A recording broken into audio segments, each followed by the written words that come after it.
Imagine walking down a moonlit path in the heart of Zambia, where shadows dance under the trees and an ominous silence fills the air.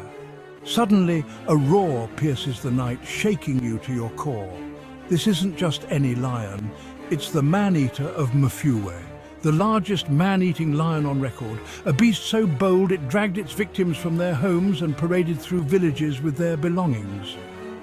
What drove this fearsome predator to such terrifying behavior? And how did a single shot bring an end to its reign of terror? Buckle up, because this is a tale of survival, myth, and one of the most chilling animal encounters ever recorded. Welcome back to Savage Tales, Animal Encounters, the channel where we dive headfirst into the wildest stories of nature's fiercest predators, awe-inspiring wildlife, and mankind's unforgettable brushes with the untamed world. Today we're bringing you the extraordinary story of the Man-eater of Mfuwe, a lion whose size, cunning and eerie behavior have cemented it as a legend in the annals of human-wildlife conflict. From its deadly attacks to the heroic hunt that finally stopped it, this is one savage tale you won't want to miss. But before we dive in, we need your help to keep exploring these wild and thrilling stories. If you're loving the incredible encounters we share, take a moment to smash that like button. It lets us know you want more. Comment below, what would you do if you came face to face with a lion like this? Would you stand your ground or make a run for it? And don't forget to subscribe to the channel for more jaw-dropping tales from the animal kingdom. Hit that notification bell so you're the first to hear when we upload new adventures. Share this video with your friends. Let them know the wild side of nature is just a click away. Your support helps us bring these amazing stories to life. Now sit back, enjoy the adventure, and remember, out there in the wild, the line between predator and prey is thinner than you think. This is Savage Tales, animal encounters where every story is raw, real, and roaring with life. The events leading up to the Man-eater of Mfuwe's chilling attacks unfolded in the lush and sprawling wilderness of Zambia's Luangwa Valley, a region teeming with wildlife and crisscrossed by well-worn paths connecting small rural villages. It was the dry season of 1991, a time when resources were scarce and the bush felt both alive and eerily quiet. Nights in the valley were pitch black, the only light coming from the stars above or the occasional flicker of lanterns from village homes. For those who lived there, danger was an accepted part of life, but no one could have anticipated the menace that would soon descend upon them. For weeks, whispers spread among villagers of an unusually large lion prowling the area. While lions were a common sight, this one seemed different. Bolder, more elusive, and strangely indifferent to the presence of humans. Tracks larger than any they'd seen before appeared in the dirt near homes, as if the lion was deliberately moving closer to human settlements. Farmers began noticing their livestock acting skittish at night, their senses attuned to something lurking beyond the darkness. Yet despite the growing unease, most villagers continued with their daily routines, chalking up the rumors to typical dry season tension.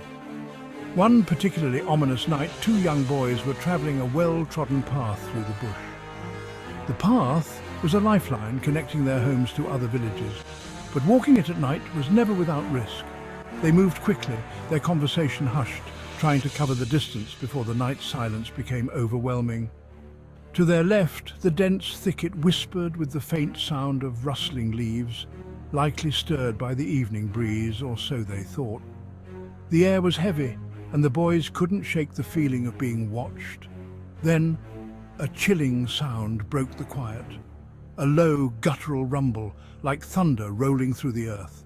The boys froze. They had heard lions before, but this was different, closer, deeper, more menacing.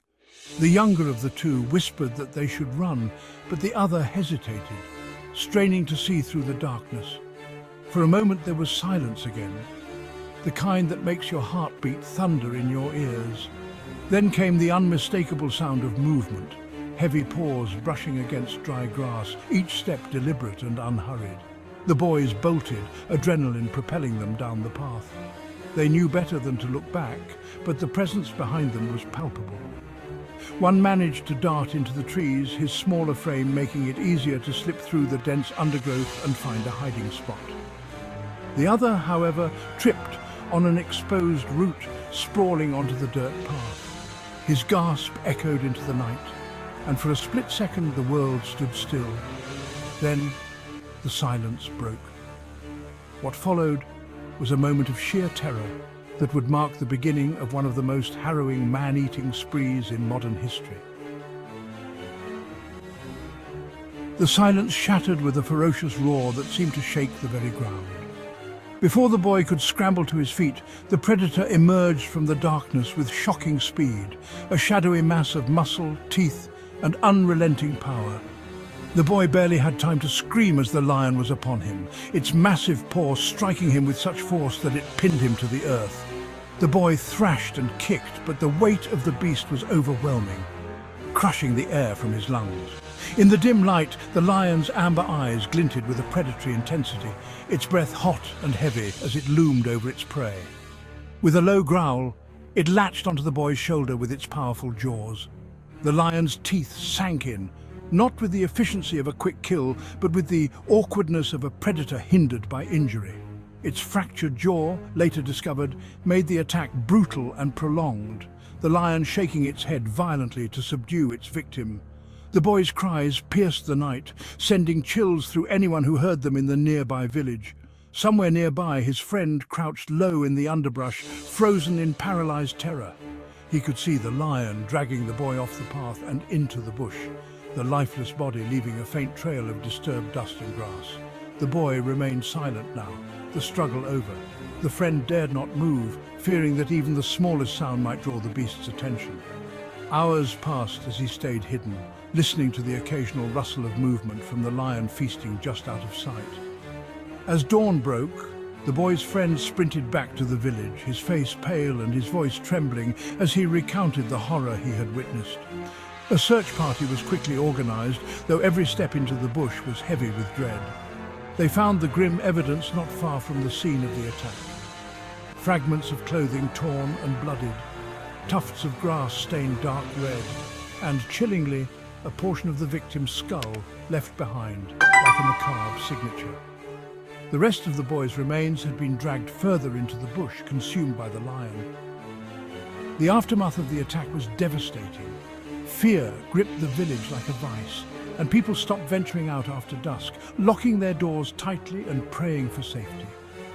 Stories of the lion spread rapidly, with villagers whispering that this was no ordinary animal.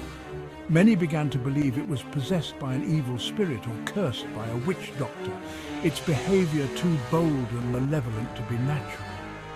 The fact that it had chosen a human child, dragging him away so close to the village, only deepened their fear. In the following days, local game wardens and hunters were called upon to track and kill the lion. But the dense bush and the animal's cunning made it an elusive target. Attempts to bait or corner it were met with failure, and the lion continued to prowl the area, its hunger undiminished and its confidence seemingly growing. The villagers lived in a state of constant anxiety, with everyone wondering who would be next. Little did they know this was only the beginning of the lion's reign of terror. The attack on the boy was the first of many, and with each kill, the predator's legend grew, casting a long shadow over the valley and transforming the lives of those who called it home. As we bring this chilling tale of the Man-eater of Mfuwe to a close, one thing is clear. Nature's balance can be as awe-inspiring as it is terrifying. This incredible story reminds us of the complex relationships between humans and the wild, where survival often hinges on courage, strategy, and a deep respect for the natural world. If you found this tale as gripping as we did, let us know in the comments below. What part of this story gave you chills? Would you have faced the lion or fled? Before you go, we need your support to keep uncovering more of these savage tales. If you enjoyed this story, do us a favor and smash that like button. It really helps the channel grow and reach more animal enthusiasts like you. Subscribe if you haven't already, and make sure to hit the notification bell so you never miss another dive into the wild side of nature.